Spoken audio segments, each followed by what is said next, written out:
నేను చుట్టూ ఉన్న పెద్దవాళ్ళతోటి, ఆడవాళ్ళతోటి మాట్లాడుతుంటే ఒకసారి స్త్రీధనం టాపిక్ కాన్వర్జేషన్‌లోకొచ్చింది. అసలు స్త్రీధనం అంటే ఏంటి? అని ఎక్స్‌ప్లనేషన్ ఇచ్చారు వాళ్ళు. ఒకప్పుడు పెళ్ళప్పుడు పొలాల్లాంటివి అమ్మాయికి స్త్రీధనం కింద ఇచ్చేవారట. సో, ఆ పొలం పంట మీద ఎంతైతే డబ్బు జనరేట్ అవుతుందో దాన్ని అమ్మాయికి అప్పగిస్తారు. అయితే ఆ డబ్బు ఎగ్జాక్ట్‌గా అమ్మాయి చేతిలోకి వచ్చేదా అని అడిగితే కాదంట.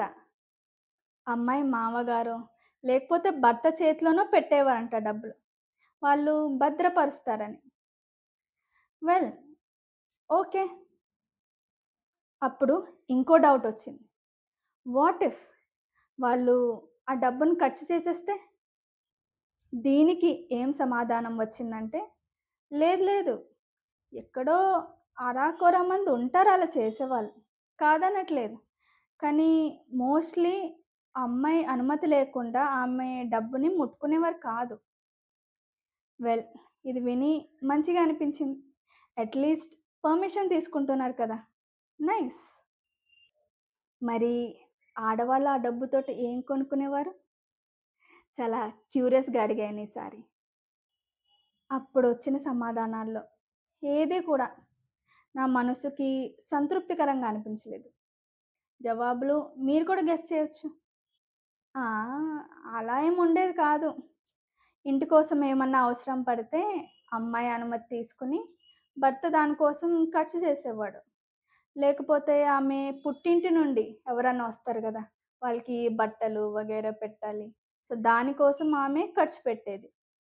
ఆర్ ఫ్యూచర్‌లో తన పిల్లల కోసం ఖర్చు చేసేది. హ్మ్. వెల్ ఆ మూడిటిలో ఆమె లేనే లేదు కదా! మరి ఆమె తన కోసం, తన ఇష్టాలను పూర్తి చేసుకోవడం కోసం ఎప్పుడు ఖర్చు పెట్టేది అని అడిగితే మౌనమే సమాధానమైంది. కుటుంబం బట్టి, ప్రాంతాన్ని బట్టి ఇది కొంచెం అటు ఇటు మారుతూ ఉండొచ్చు. బట్ ఓవరాల్‌గా జనరల్‌గా ఏమర్థమైందంటే స్త్రీధనం అంటే అమ్మాయి చేతిలో వాలిన ఆమెది కానివ్వరం అనిపించేటట్టే ఉంది ఆ వ్యవహారం. ఆ రోజు నాకొక విషయం అర్థమైంది. డబ్బు మన పేరు మీద ఉండడం ఒక విషయం. దాన్ని ఎలా ఉపయోగించుకోవాలో డిసైడ్ చేసుకునే స్వేచ్ఛ ఉండడం ఇంకో విషయం. కోరికలు ఉండడం తప్పు కాదు. మనము మనుషులమే కదా! వాటి మీద ఖర్చు పెట్టడము తప్పు కాదు. కానీ ఆ స్వేచ్ఛ, డెసిషన్ పవర్ మనకుందా? ఫస్ట్ ఆఫ్ ఆల్ మనకంటూ మన చేతుల్లో డబ్బులున్నాయా? అది చూద్దాం. మన కలల్ని నెరవేర్చుకోవడం కోసం మనమే కష్టపడదాం. మనం మన కాళ్ళపై నిలబడదాం.